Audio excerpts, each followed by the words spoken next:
So all in all, winter is a tough time for pressure washers in the industry. So use some of the techniques and some of the opportunities that I've talked about in this video to maximize your revenue through winter. Keep the cash flow flowing so you have a happy Christmas, you don't go out of business, and you can hit spring running strong. Go ahead and hit the subscribe button, hit the like button, and I'll see you guys in the next video.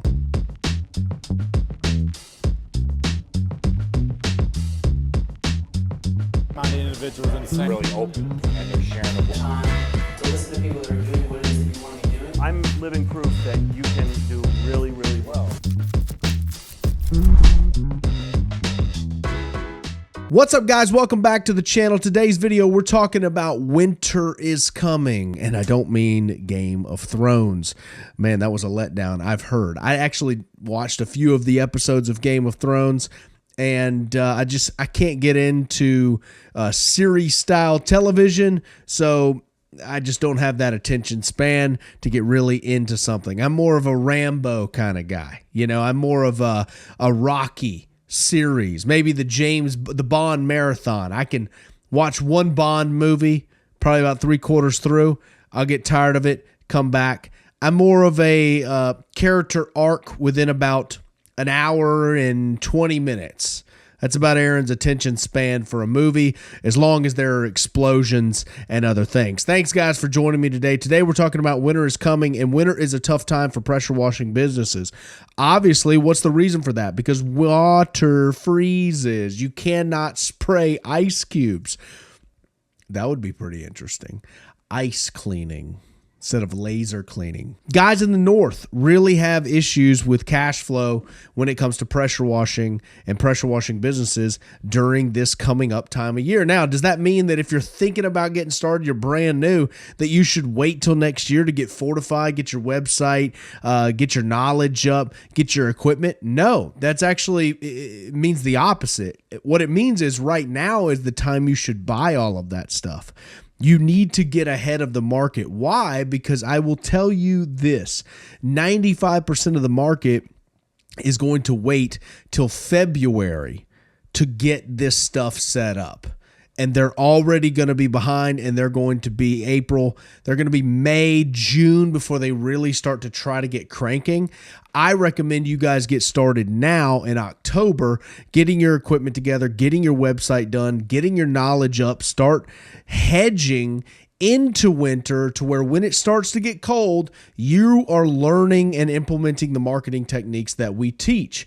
Why? Because come the next year, you're going to be able to hit the ground running in February, March, April, May. You're going to have tons of clients lined up, but don't be like everybody else. Why is everybody the same? They always wait to the last minute to do the paper for their homework.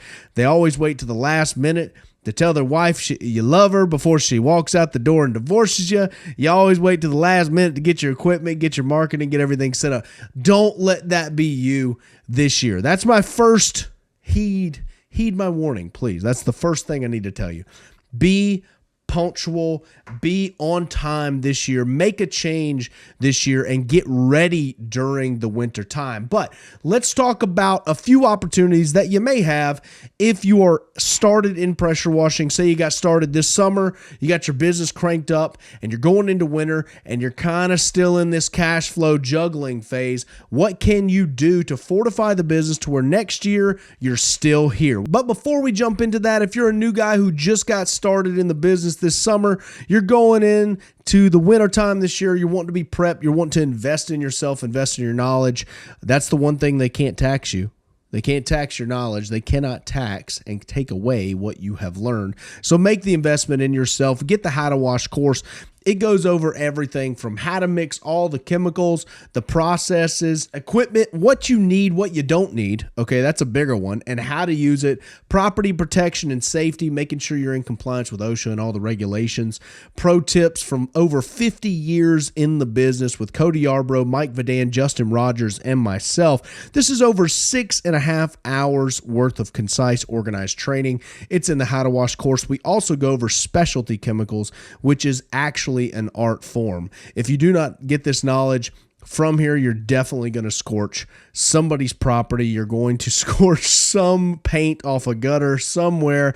Get all the information here so you're not dealing with those insurance claims or anything from lack of knowledge. Go ahead and grab it. It'll be the first link in the description, first link in the comments. So there's two things that you can do when you are going into the winter and you're owning a pressure washing business. Now, I've owned a pressure washing business for over 6 years, and I've learned a lot, and winter comes every single year in Tennessee. Now, we don't have as harsh a winter as Canada or North Dakota or some of these way up north areas, but it does get cold enough for where we get multiple nights where it's below freezing, and anything that's below freezing is very tough on equipment that pumps water. Why? Because when water freezes, it swells. Ice swells, and it will crack your fittings if you do not winterize. I will tell you, heed this warning.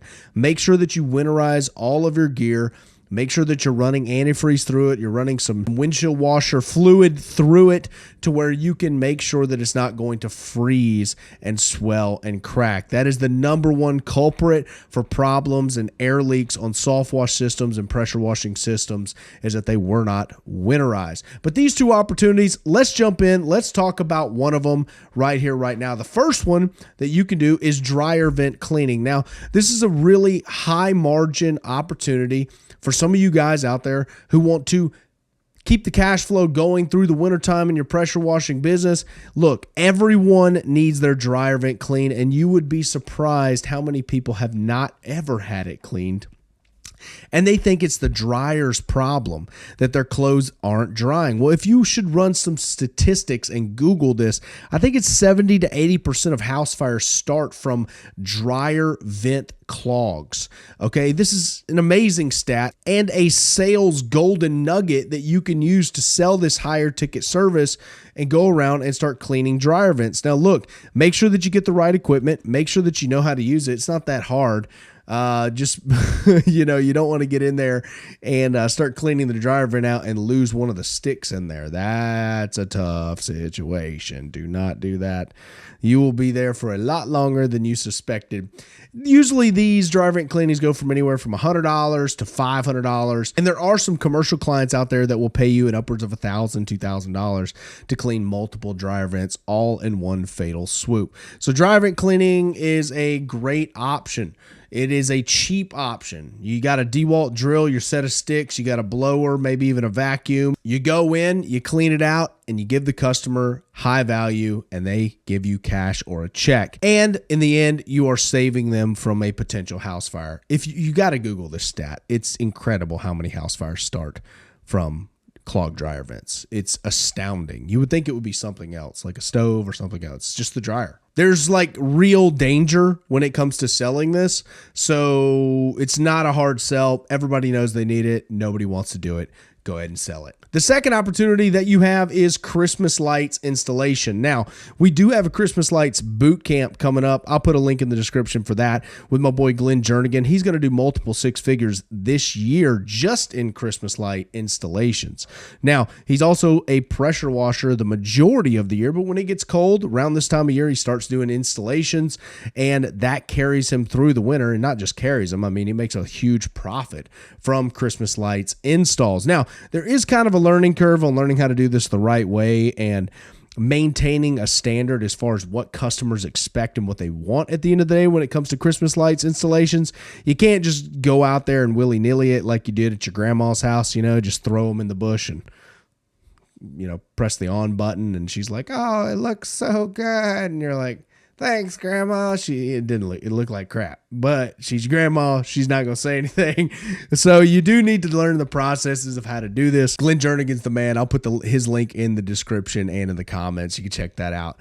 But Christmas lights installations, very high profit year 2. Okay, year 1, it's a lot of investment in the lights because you keep the lights, okay? They don't get to keep the lights. You are basically a full service Christmas light installation. You install, you maintain, and you take down at the end of the year. There's certain lights you want to use. There's certain lights you want to avoid, okay? There's certain clips and install techniques that you want to use, and there's also the same for avoiding. So I think it's a very lucrative business that guys can get started in to carry them over through those winter months, through those snowy months in the northern parts of the US and maybe even in the southern. Like, look, a lot of people want to do Christmas lights. Hell, in Florida, they got plenty of money down there, and they'd probably love for you to put up Christmas lights on their palm trees. So go ahead and start offering that as well. But the biggest thing you need to really understand to make it through winter is to get your prices up.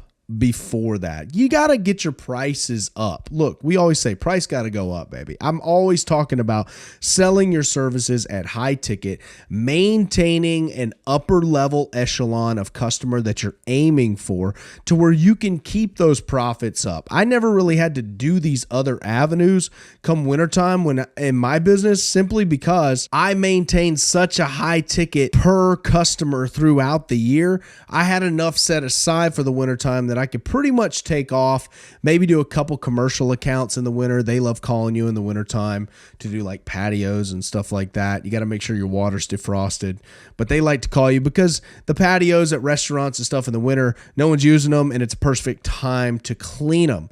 So keep your prices up. Keep yourself at high ticket. Start pushing that upper echelon of what you feel comfortable quoting at. You'll start noticing that you're able to get it. That will help you ease the blow come wintertime. Look, if you're the $99 guy, you're going to get what you deserve come winter. There's no profit in that. And come wintertime, that's going to slam you like a torpedo. All right. So do not stay low ticket. Do not be the Chuck in the truck, the $99 guy, because when it freezes, everything's going to come to a screeching halt for you, including your income. And I think winter is probably the reason that most of those Chuck in a trucks are not around next year, because they build all this money. They think they're making money in August, June, July, April, and come November, all of that runway is gone. Their burn rate, no one's calling. The water is frozen, and they've been doing these $99 jobs all year long, laughing their little way, not really to the bank or anything, but maybe, I don't know, maybe to the liquor store. And now they're stuck with no cash in the bank, and it's a sad Christmas for the Chuck in the Truck family, which he gets what he deserves. So maintain your high tickets, implement some of these opportunities in your business, and I assure you that if you work hard, you implement, it always comes down to implementation.